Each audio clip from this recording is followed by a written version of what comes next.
sei bem se agradecer tanto ao professor André Leonardo, que acabou me deixando uma situação muito difícil a de falar logo após a sua belíssima fala, mas eu queria dizer que eu o agradeço por dividir conosco essas brilhantes ideias e eu espero que a gente possa pensá-las e contribuir em algo por uma discussão que venha depois das nossas contribuições aqui.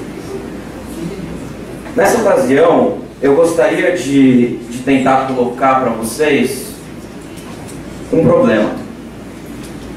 Um problema que, em minha leitura, coloca, ou que melhor, recoloca a questão da descolonização dos direitos humanos. E eu pensei em fazer isso dessa maneira, tentando que nós pudéssemos provocar uma certa conversa que se inicia aqui e que espero continue em perguntas e respostas.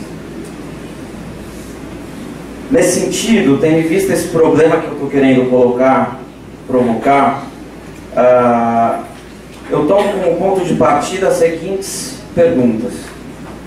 Quem dita o direito? E em que língua se dita o direito? Tais perguntas poderiam ser recolocadas aqui, neste contexto, nos seguintes termos. Quem dita os direitos humanos? Em que língua os direitos humanos são ditados?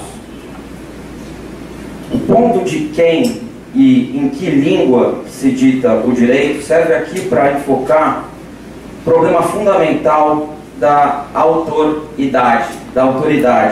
Problema este que se coloca aqui por meio da questão da jurisdição,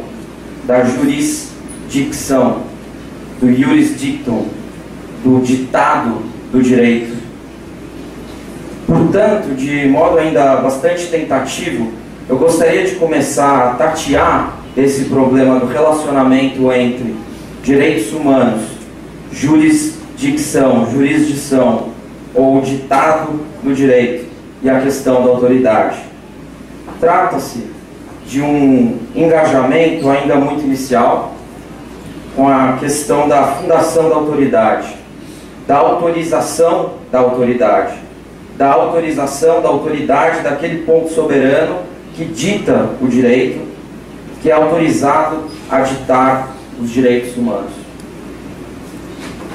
Mais especificamente, nesse sentido, eu gostaria de tecer alguns breves comentários sobre a relação entre, de um lado, o que se convencionou identificar como direitos humanos internacionais e, de outro lado, o que se tem identificado como direito internacional criminal.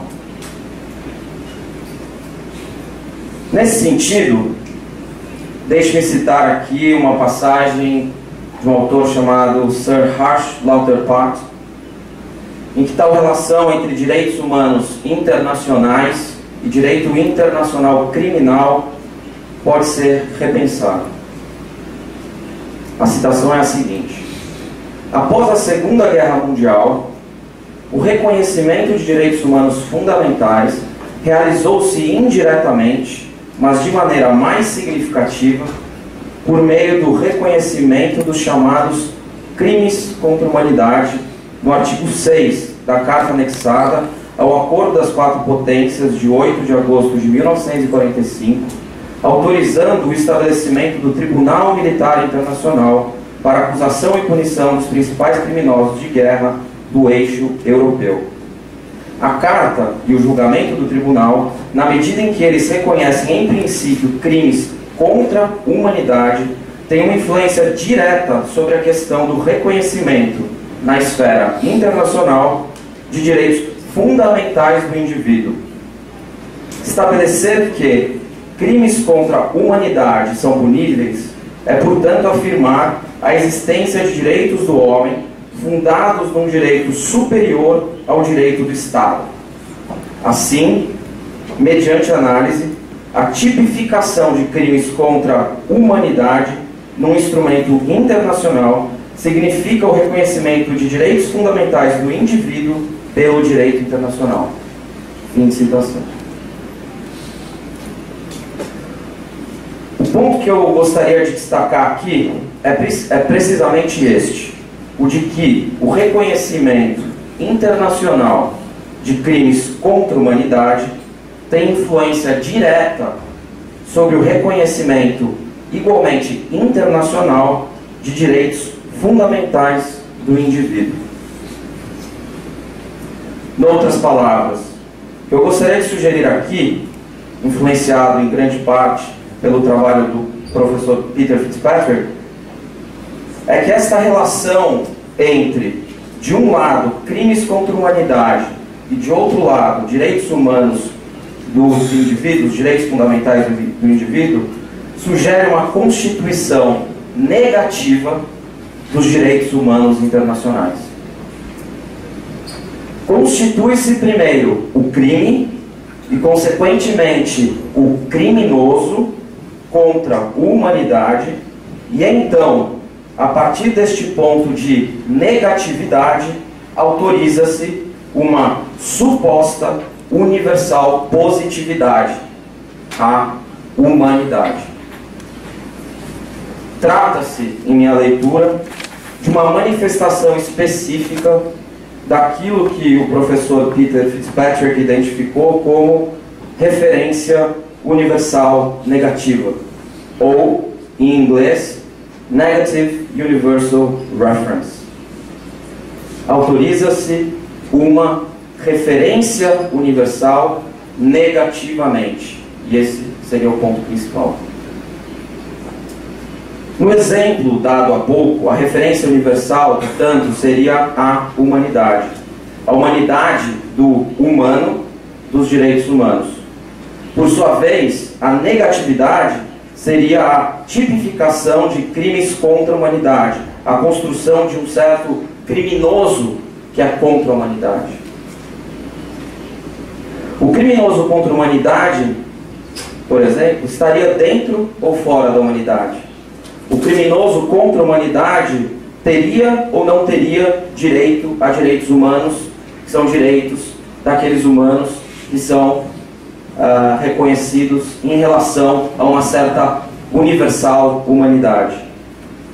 Trata-se aqui, na minha opinião, de uma questão de inclusão e exclusão, de constituição de um dentro e de um fora. Em outras palavras, trata-se da questão de autorização de certas linhas que, ao mesmo tempo, incluem e excluem, que salvaguardam direitos humanos e legitimam o uso excepcional da violência. O que se está sugerindo aqui é que tal relação entre, de um lado, direitos humanos e, de outro lado, que se convencionou chamar de direito internacional criminal, sugere a autorização negativa de uma suposta universalidade.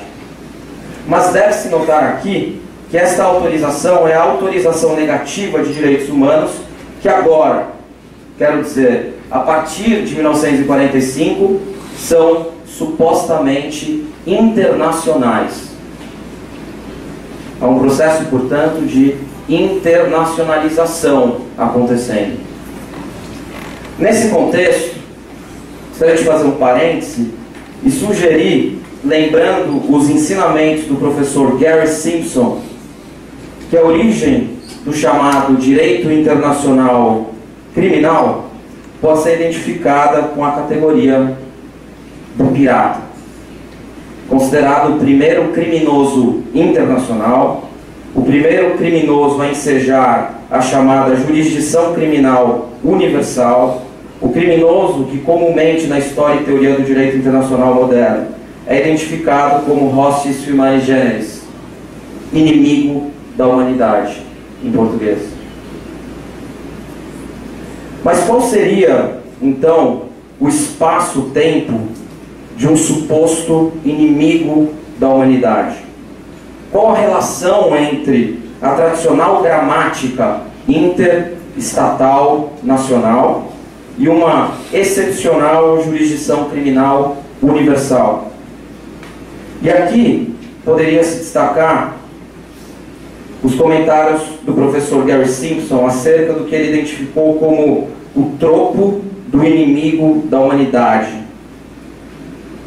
e o qual, de acordo com ele, e eu estou citando, aplicado tão vigorosamente em relação ao pirata, provou-se altamente adaptável e influente no desenvolvimento do direito internacional e do direito internacional criminal.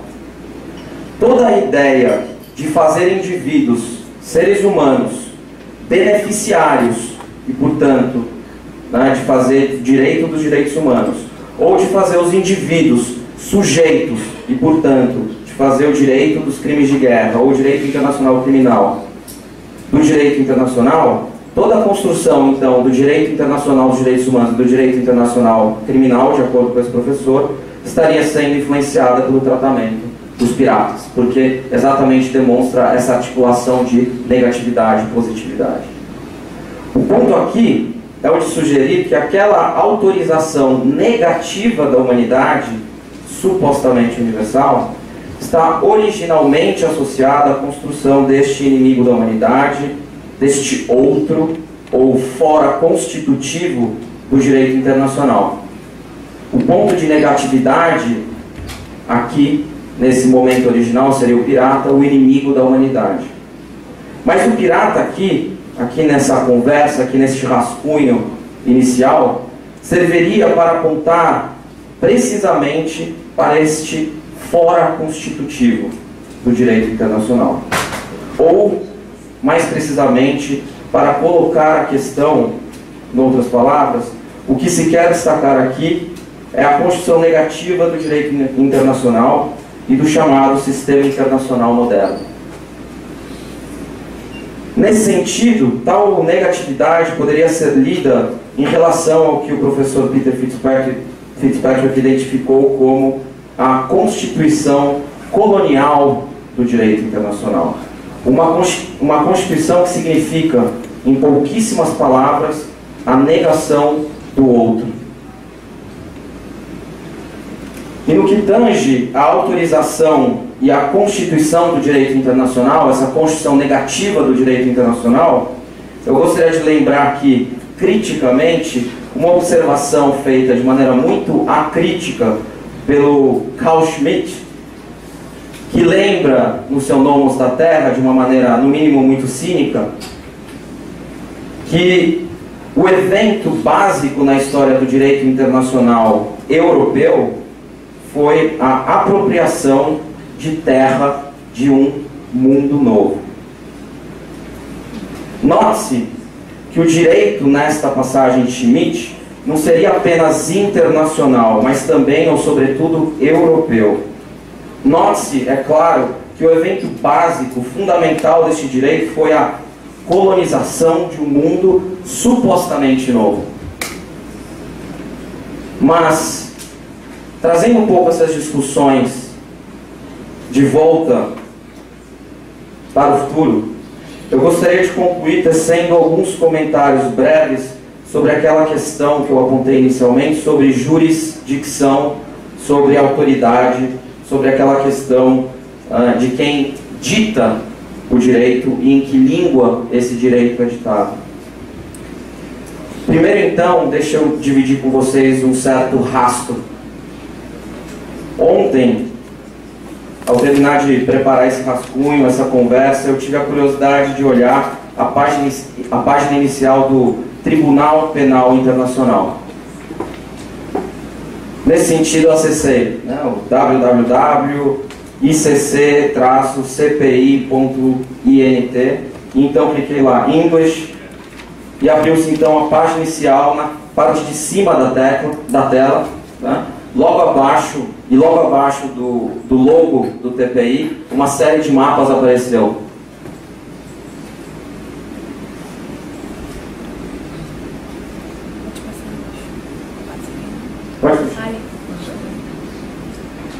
Bom, quando vocês olham para essa tela, como eu olhei ontem, né, os nomes que aparecem logo abaixo de cada um dos mapas, da esquerda para a direita, são Uganda, República Democrática do Congo, República Central Africana, Darfur, Sudão, Quênia, Líbia, Costa do Marfim, Mali.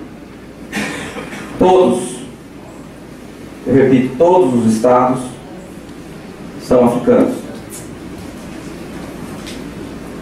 Ademais, note-se, por exemplo, né, e aqui vocês não vão ter acesso, mas quem for curioso pode olhar, que no caso, por exemplo, do Sudão, né, note-se que este não é, inclusive, não é nem parte do Tratado de Roma. O Sudão não faz parte do Tratado de Roma.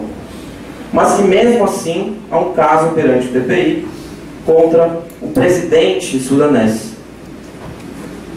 E isso por causa da resolução 1593 do Conselho de Segurança da ONU, resolução esta, 1593, que encaminhou o caso ao TPI e assim autorizou a jurisdição desse Tribunal Penal Internacional sobre um Estado soberano que, frise-se, opõe-se a tal jurisdição. Então, para voltar àquela questão da jurisdição, do ditado do direito e da língua em que o direito é ditado, e lembrando a relação negativamente constitutiva entre direito internacional criminal e direitos humanos internacionais, eu voltaria àquelas questões iniciais, né? Nesse caso, quem ditou o direito internacional? Quem autorizou a jurisdição deste Tribunal Penal Internacional que supostamente colocaria em força, negativamente, punindo os direitos humanos internacionais? E em que língua se ditou a jurisdição criminal internacional deste Tribunal Penal Internacional? No caso do Sudão, quem autorizou a jurisdição do Tribunal Penal Internacional foi o Conselho de Segurança da ONU. Um órgão, é bom lembrar, que é autorizado pela Carta da ONU a vincular todos os Estados-membros da ONU quando valendo-se de uma resolução baseada no seu capítulo 7º da Carta. Um órgão, ademais, que é composto por membros rotativos e, claro, como vocês sabem, 5 membros permanentes que têm, inclusive, o poder de veto. Um órgão, por fim, que, tal como nos lembra o professor Chris Brown, carrega traços hierárquicos remanescentes do concerto europeu e, portanto, da gramática das grandes potências europeias de equilíbrio de poder. Em suma, valendo-me do termo utilizado pelo professor Gary Simpson, trata-se de um órgão que expressa uma forma de hegemonia legalizada. E é no contexto histórico, teórico desta hegemonia legalizada que, na minha opinião, nós devemos então entender o Conselho de Segurança, que nós então devemos entender sua relação com o Tribunal Penal Internacional, com o direito internacional criminal e com o ditado universal do direito que visa colocar em força os direitos humanos, agora internacionalmente. Mas aqui, para concluir, eu gostaria de insistir naquele segundo questionamento, que é: em que língua se ditou a jurisdição criminal internacional do Tribunal Penal Internacional, por exemplo, no caso do Sudão?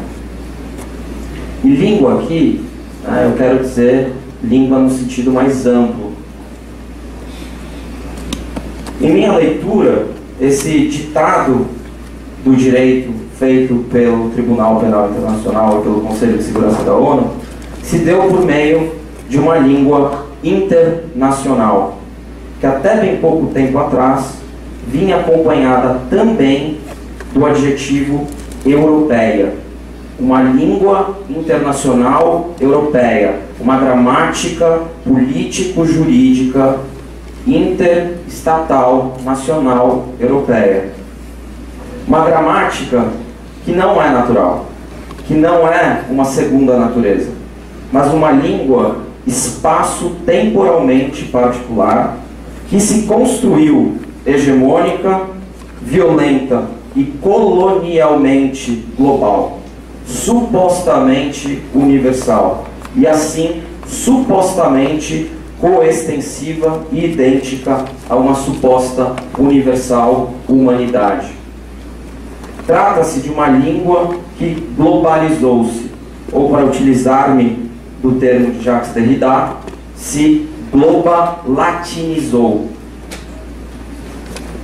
Mas que, é claro, o fez por meio da colonização, por meio daquela apropriação da terra de um suposto mundo novo. Então, por isso eu queria conversar com vocês, lançar algumas ideias, algumas provocações e trazer um pouco essa problematização de como, numa leitura um pouco mais direcionada e específica, a gente poderia identificar, por exemplo, na articulação entre direitos humanos internacionais e direito internacional criminal, como a gente pode pensar esse contínuo processo negativo de constituição de uma suposta universalidade, que logicamente traz consigo um mecanismo imperial intrínseco que pode ser mais recentemente identificado e relido, né, em mecanismos internacionais como a articulação do Tribunal Penal Internacional com o Conselho de Segurança da ONU, como formas de reprodução ou reapresentações de formas coloniais que a gente conhece desde o encontro e da apropriação da terra, né, das Américas, como algo que constitui uma gramática que hoje muito facilmente a gente entende como sendo igual ao global, ao universal, ao mundial. Então essas são as minhas contribuições. Muito obrigado.